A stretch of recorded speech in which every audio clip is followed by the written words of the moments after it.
Bismillahirrahmanirrahim. Assalamualaikum warahmatullahi wabarakatuh. Halo semuanya, pada kesempatan kali ini kami dari kelompok 4 pada mata kuliah Psikologi Pendidikan dengan dosen pengampu Ibu Yulia Hairina akan memaparkan mengenai materi teori belajar humanistik. Kelompok 4 ini beranggotakan saya sendiri Najwa Halisa Yasmin, Fatur Iksan Primadiadi, Muhammad Iqbal, Muhammad Amir, Safira Farsya, Marianita, Asra Sofia, Nauratu Nisrina, Tia Astuti, serta Ashifa Putri Humairah. Masuk kepada pembahasan, pertama-tama kita akan membahas mengenai dasar teori humanistik. Teori sendiri adalah seperangkat bagian atau variabel yang saling terkait, definisi dan proposisi yang menyajikan pandangan sistematis tentang fenomena dengan menentukan hubungan antar variabel, dengan tujuan menjelaskan fenomena alam. Berbagai teori belajar dan pembelajaran itu tentunya penting untuk dipahami dan diterapkan sesuai dengan kondisi dan konteks belajar yang dihadapi. Salah satu teori belajar adalah teori belajar humanistik. Teori humanistik sangat memperhatikan konten belajar dari proses belajar sendiri. Teori ini mengedepankan sisi humanis dan tidak menuntut jangka waktu bagi pembelajar untuk mencapai pemahaman yang diinginkan. Teori ini lebih menekankan pada isi ataupun materi yang harus dipelajari agar ini dapat membentuk manusia seutuhnya. Nah, dalam psikologi humanistik, pendidik bertindak sebagai fasilitator. Selain itu, juga pendidik akan melakukan pembelajaran dan siswa belajar dari pengalamannya sendiri. Kemudian, pendidik membimbing siswa dengan tidak membebani siswa dalam belajar, tetapi menanamkan nilai-nilai atau perilaku positif dan perilaku negatif. Adapun dalam teori pembelajaran humanisme, ini dapat membuat siswa meningkatkan potensinya dengan baik, seperti kecerdasannya, serta tidak lupa bakatnya. Manusia dapat mengambil tanggung jawab atas tindakan positif serta negatif sebagai pilihan hidup. Perilaku positif itu digunakan untuk membangun diri ke arah yang lebih baik, untuk mengaktualisasikan potensi-potensi mereka. Nah, dalam teori ini juga melibatkan kreativitas dan kemampuan berpikir kritis siswa, sehingga mereka itu dapat menghadapi dampak negatifnya itu tadi. Nah, teori humanistik ini berpendapat bahwa setiap teori pembelajaran itu dapat digunakan, selama tujuannya adalah untuk memanusiakan manusia, yaitu mencapai aktualisasi diri, pemahaman diri, serta realisasi diri dari orang-orang yang belajar secara optimal. Dalam praktiknya, teori humanistik ini cenderung mengarahkan siswa untuk berpikir induktif, menekankan pengalaman dan kebutuhan keterlibatan siswa secara aktif dalam proses belajar. Di sini kami menyajikan pandangan dari dua orang tokoh. Yang pertama yaitu dari Carl Rogers. Menurut beliau, belajar yang sebenarnya tidak dapat berlangsung bila tidak ada keterlibatan intelektual maupun emosional peserta didik. Nah, oleh karena itu, menurut teori belajar humanisme, bahwa motivasi belajar itu tentunya harus bersumber pada diri peserta didik. Beliau membedakan dua ciri belajar, yaitu belajar yang bermakna dan belajar yang tidak bermakna. Nah, belajar yang bermakna itu terjadi jika dalam proses pembelajaran melibatkan aspek pikiran serta perasaan peserta didik. Sedangkan belajar yang tidak bermakna terjadi jika dalam proses pembelajaran melibatkan aspek pikiran, akan tetapi tidak melibatkan aspek perasaan peserta didik. Menurutnya, peranan guru dalam kegiatan belajar peserta didik menurut pandangan teori humanisme adalah sebagai fasilitator yang berperan aktif, yaitu yang pertama, membantu menciptakan iklim kelas yang kondusif agar peserta didik berpikir positif terhadap belajar. Yang kedua, membantu peserta didik untuk memperjelas tujuan belajarnya dan memberikan kebebasan kepada peserta didik untuk belajar.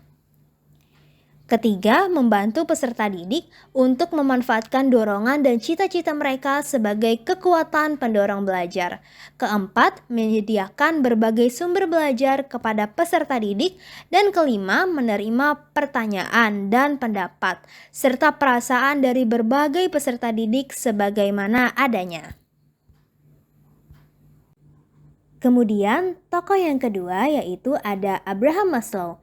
Pandangan beliau terhadap teori belajar humanisme, menurut beliau, perspektif humanisme itu menuntut potensi peserta didik dalam proses tumbuh kembang, kebebasan menemukan jalan hidupnya. Humanisme menganggap peserta didik sebagai subjek yang merdeka guna menetapkan tujuan hidup dirinya. Peserta didik itu dituntun agar memiliki sifat tanggung jawab terhadap kehidupannya serta tidak lupa orang-orang yang ada di sekitarnya. Pembelajaran humanisme menaruh perhatian bahwa pembelajaran yang pokok yaitu upaya membangun komunikasi dan hubungan individu dengan individu maupun individu dengan sebuah kelompok. Maslow ini terkenal sebagai bapak aliran psikologi humanisme. Beliau yakin bahwa manusia itu berperilaku guna mengenal dan mengapresiasi dirinya dengan sebaik-baiknya. Menurut Maslow, belajar akan terjadi apabila kebutuhan-kebutuhan yang mendukung terjadinya proses belajar itu telah terpenuhi, sehingga tujuan dari belajar ini bisa tercapai. Beliau telah membentuk sebuah hierarki kebutuhan dasar yang sungguh terkenal. Ini termasuk kebutuhan untuk memahami, apresiasi estetik, dan spiritual kebutuhan murni. Hierarki kebutuhan Maslow yaitu kebutuhan fisiologis, kebutuhan rasa aman, kebutuhan cinta dan rasa memiliki, kebutuhan harga diri, serta kebutuhan aktualisasi diri. Nah, yang pertama tadi yaitu kebutuhan fisiologis. Contohnya seperti merasa kelaparan serta haus. Apabila itu tidak terpenuhi, maka fokus untuk belajar itu dapat terganggu. Nah, efek kelaparan atau kurang minum itu sungguh berpengaruh terhadap tingkah laku seorang individu. Kebutuhan ini menjadi pendorong dan berpengaruh kuat terhadap tingkah laku manusia. Yang kedua ada kebutuhan rasa aman. Contohnya seperti anak yang merasa terlindungi oleh lingkungan sekitarnya. Maka dengan hal begitu, anak dapat merasa nyaman dan tidak merasa takut berlebihan akan apa yang terjadi. Yang ketiga ada kebutuhan cinta dan rasa memiliki. Rasa mencintai dan memiliki itu mencakup aspek yang sungguh luas, yang mana dalam hal ini dapat berupa perhatian, kedekatan yang diterima dari teman-temannya.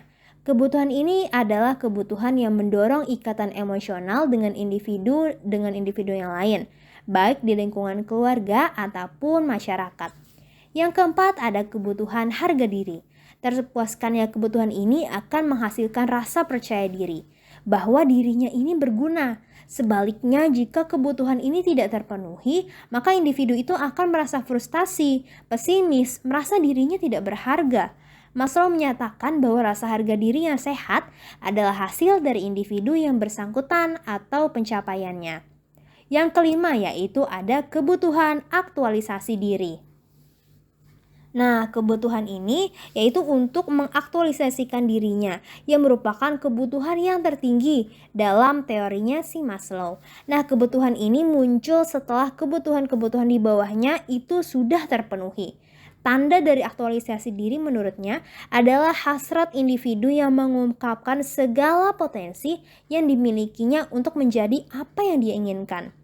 Nah, Maslow ini menegaskan bahwa aktualisasi diri itu bukan hanya berbentuk penciptaan karya-karya atau hasil dari kemampuan-kemampuan khusus, tetapi bentuk pengaktualisasian diri tiap orang itu bisa jadi berbeda-beda karena adanya perbedaan antar individu yang satu dengan individu yang lainnya. Nah, berdasarkan hierarki kebutuhan Maslow, lingkungan pembelajaran adalah hasil dari kebutuhan pembelajar, inisiatif dan pembelajaran diri secara langsung, juga termasuk di dalamnya. Berdasarkan teorinya, aktualisasi diri adalah tujuan dari pembelajaran dan pendidikan itu adalah fokus dari pengembangan diri. Persepsi individu adalah pusat dari pengalaman dan pembelajaran yang dapat menggambarkan pengalaman tersebut. Baiklah, jadi di sini saya akan menjelaskan prinsip-prinsip belajar dari tokoh humanisme. Jadi untuk tokoh yang kami ambil itu ada dua, ada Carl E. Rogers dan Abraham Maslow. Nah, untuk yang pertama ada Carl E. Rogers.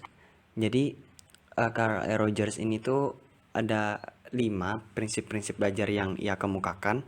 Itu ada hasrat untuk belajar, belajar yang berarti, belajar tanpa ancaman atau hukuman, belajar atas inisiatif sendiri, dan yang terakhir itu belajar dan perubahan.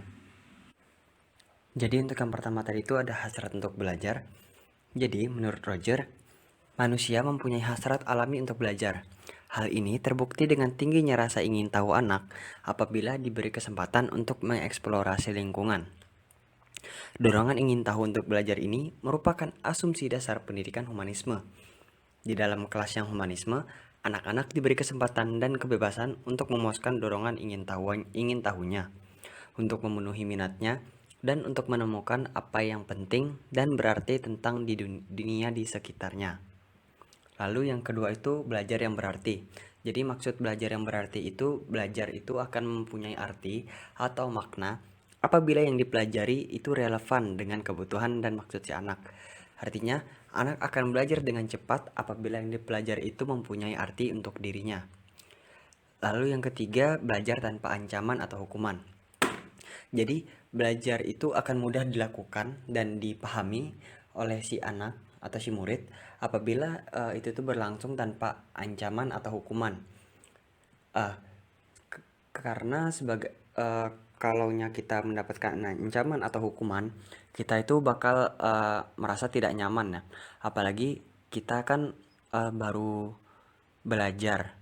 Namanya belajar kan pasti kita tuh masih belum paham, belum mengerti tentang apa yang kita pelajari ini. Jadi sudah sewajarnya kalau kita itu akan salah.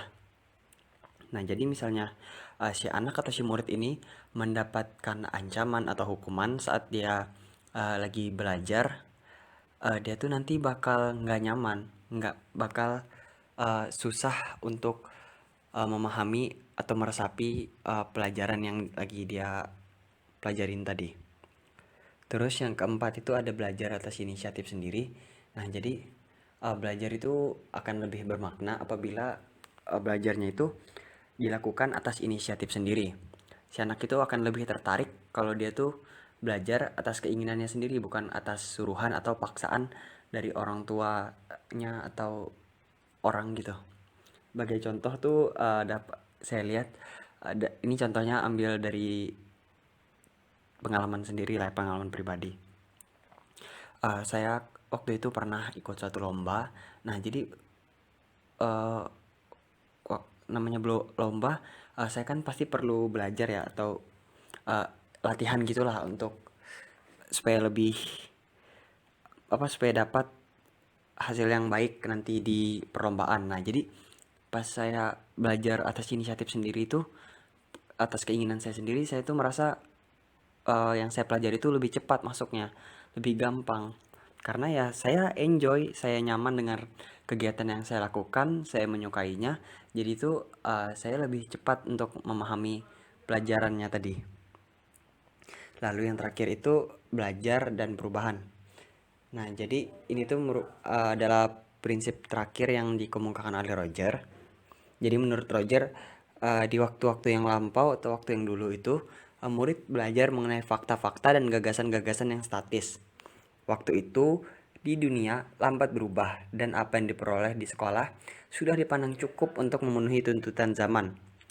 Saat ini, perubahan merupakan fakta hidup yang sentral. Ilmu pengetahuan serta teknologi selalu maju dan melaju. Apa yang dipelajari di masa lalu tidak membekali orang untuk hidup dan berfungsi baik di masa kini dan masa yang akan datang. Dengan demikian, yang dibutuhkan saat ini itu adalah orang yang mampu belajar di lingkungan yang sedang berubah dan akan terus berubah. Jadi bisa dibilang orang yang mampu beradaptasi gitulah. Itu yang dibutuhkan di lingkungan sekarang. Jadi yang kedua itu prinsip belajar menurut Abraham Maslow. Jadi dalam teori humanisme Maslow, teori ini menyerukan potensi siswa untuk tumbuh dan berkembang, dan kebebasan untuk menemukan arah dalam hidup. Teori humanistik juga memperlakukan siswa sebagai subjek mandiri yang menetapkan tujuan hidupnya sendiri.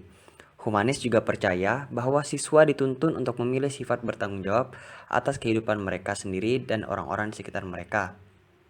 Lalu, menurut humanisme Maslow, pendidikan yang berhasil adalah kemampuan menghadirkan makna antara pendidik dan peserta didik, guna mencapai tujuan menjadi pribadi yang baik dan bijaksana.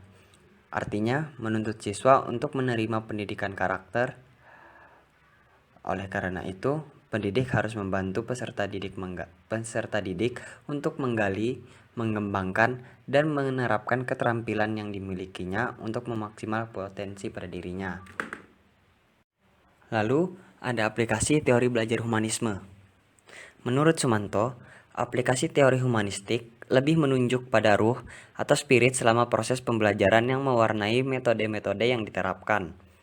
Peran guru dalam pembelajaran humanistik adalah menjadi fasilitator bagi para peserta didik, sedangkan guru memberi motivasi, kesadaran mengenai makna belajar dalam kehidupan peserta didik.